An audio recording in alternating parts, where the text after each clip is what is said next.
Universal law of gravitation. लिखो बच्चे, it states that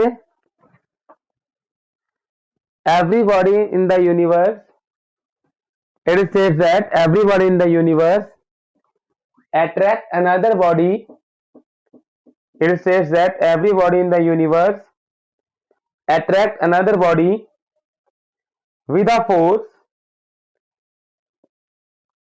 Everybody in the universe attract another body with a force which is directly proportional to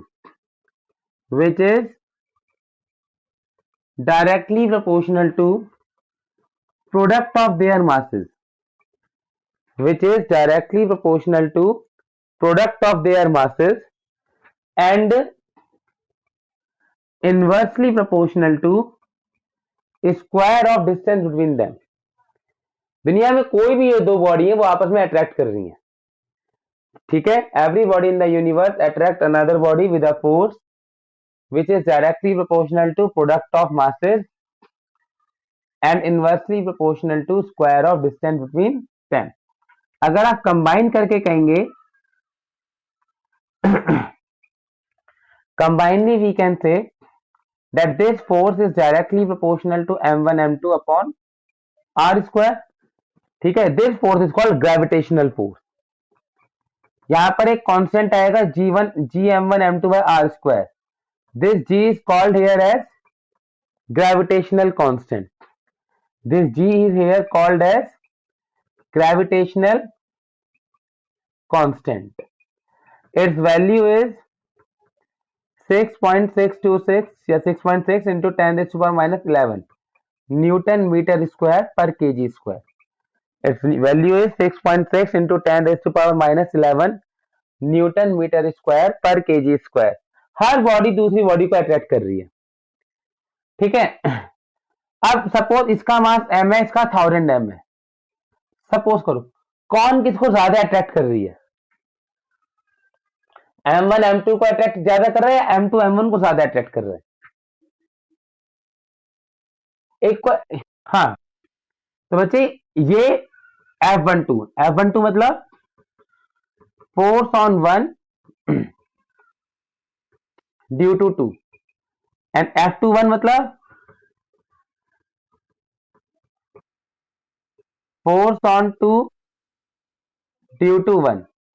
दोनों का magnitude बराबर है, दोनों एक दूसरे को सेम फोर्स से अट्रैक्ट कर रहे हैं, gm1 m2 by r square, although both are acting in the opposite direction by obeying the Newton's third law.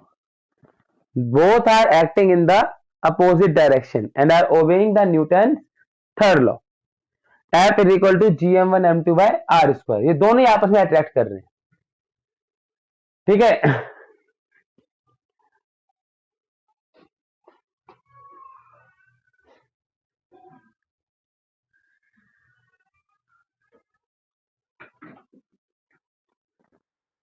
Yes,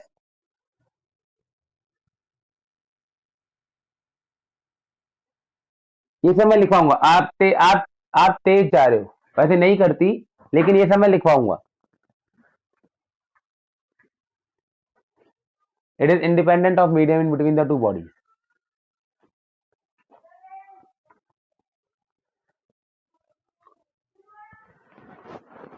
ठीक है,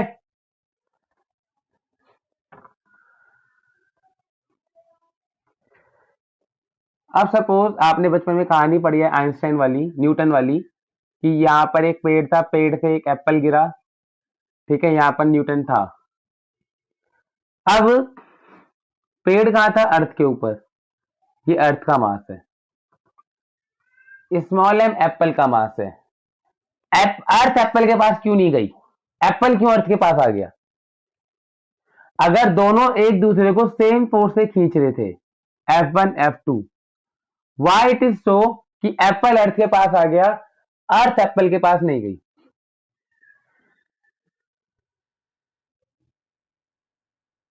हाँ बच्चे, एक्सेलरेशन होता है F by m, acceleration is inversely proportional to मास।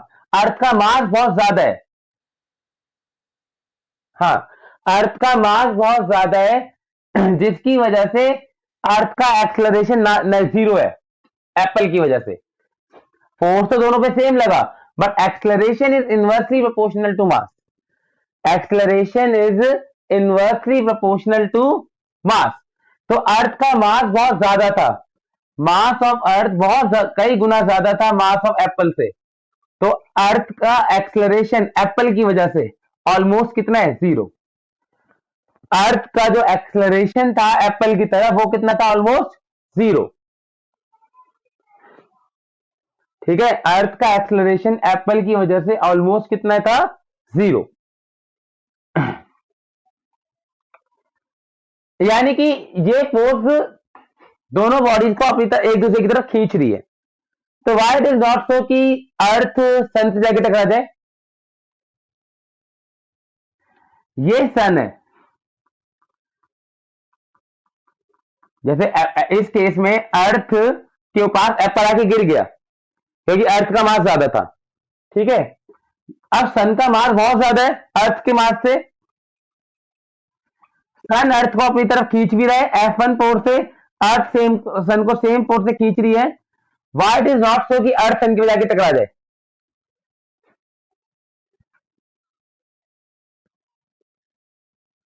बताओ, because of its motion, its velocity is perpendicular to the centripetal force. When the velocity and force are ये gravitational force are perpendicular, तो body उसकी तरफ ना खींच के उसके चारों तरफ गोल घूमने लगती है। Just like electron revolving around the nucleus, just like electron revolving around the nucleus.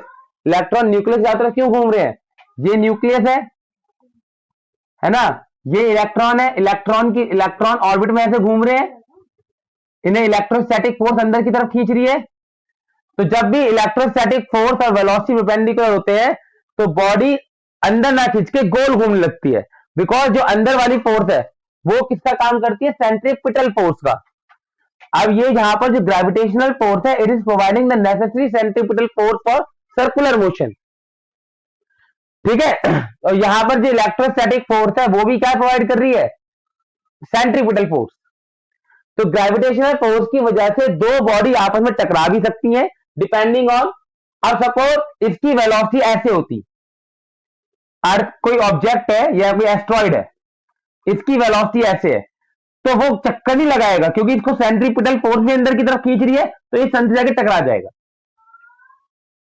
अगर वेलोसिटी और फोर्स परपेंडिकुलर है तो सेंट्रिक ग्रेविटेशनल फोर्स की वजह से बॉडी चक्कर लगाती है, अदरवाइज वो दूसरी बॉडी की तरफ अट्रैक्ट हो जाती है, जैसे एप्पल अर्थ की तरफ अट्रैक्ट हो गया। ठीक है,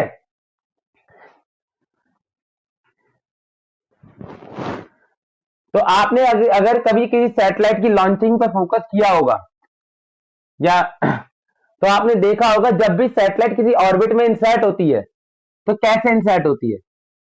ये सपोज मार्स था, ये इसकी ऑर्बिट, यहां से एक सैटेलाइट जा रही थी, ये हमारी सैटेलाइट जा रही थी, वो कभी भी ऐसे नहीं जाती मार्स की तरफ ना, ऐसे जाएगी तो गड़बड़ हो जाएगी, फिर वो तो मार्स मार्स अपने ऊपर खींच लेगा। वो हमेशा ऐसे इंसर्ट होती है, यहां पर जाके इनकी वेलोसिटी फोर्स के परपेंडिकुलर हो जाती है और वो अपने आप गोल घूमने लगती है।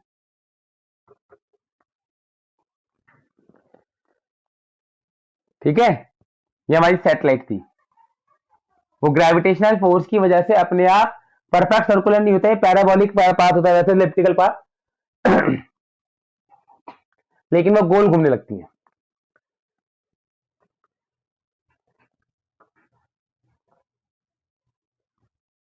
Universal law of gravitation in vector form.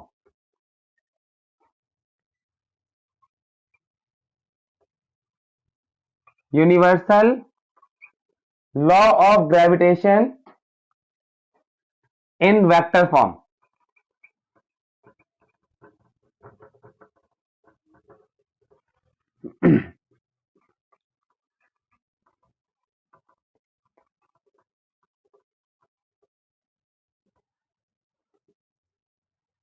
Universal law of gravitation in vector form. बच्चे दो ऑब्जेक्ट हैं m1 m2, डिस्टेंस हमेशा मुझे इनके सेंटर से नापना है। डिस्टेंस कहां से नापना है बच्चे? हमेशा इनके सेंटर्स के बीच का। ठीक है, पहली वाली बॉडी सेकंड बॉडी की तरफ अट्रैक्ट हो रही है F12 फोर्स से, एंड सेकंड वाली बॉडी अट्रैक्ट हो रही है फर्स्ट बॉडी की तरफ F21 फोर्स से।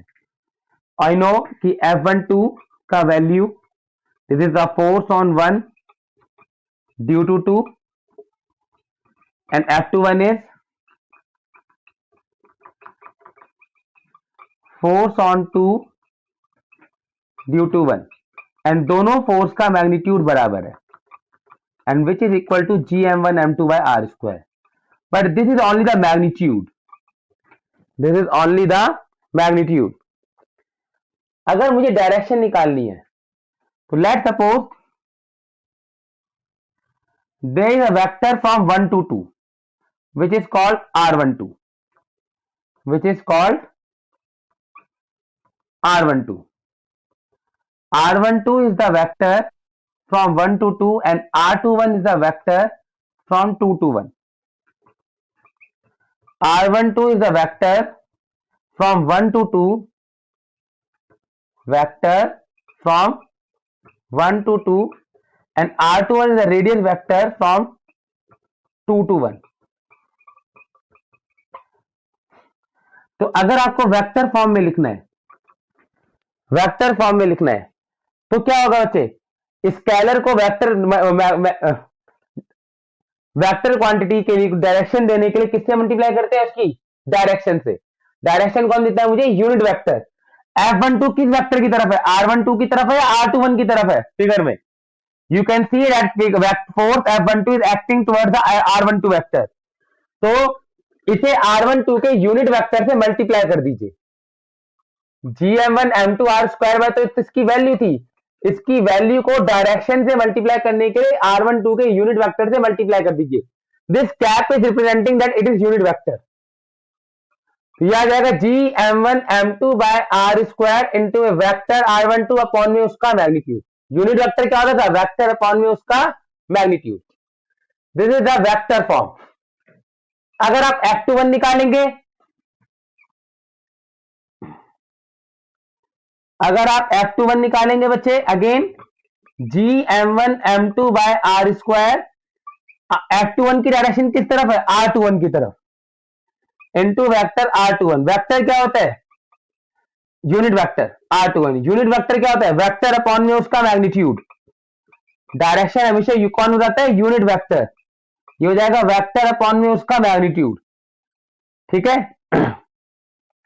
तो this is equal to gm1 m2 by r cube into में वेक्टर R21। ये F21 आ गई। This is F12 and this is F21। Now इससे अगर आपको यूनिवर्सल लॉ ऑफ ग्रेविटेशन और न्यूटन का थर्ड लॉ वेरीफाई करना हो तो इसी को आप आगे फॉरवर्ड कर दीजिए। Now let it to be question 2, but आप आगे लिखेंगे but you can see in the figure that both are in the opposite direction, R21 and R12 in the opposite direction। तो आप R21 की जगह माइनस R12 पुट कर दीजिए, तो वेक्टर F21 हो जाएगा minus gm1 m2 by r cube into vector R12। You have replace R21 by minus R12। बस दोनों की डायरेक्शन उल्टी थी, दोनों की डायरेक्शन उल्टी थी ना। और ये फ्रॉम फर्स्ट, अगर आप फर्स्ट इक्वेशन में देखेंगे तो gm1 m2 by r cube R12 है क्या मेरा? F12। तो F21 is equal to minus F12। तो ये यूनिवर्सल लॉ न्यूटन का थर्ड लॉ वेरीफाई हो गया, which is Newton third law. This is Newton third law.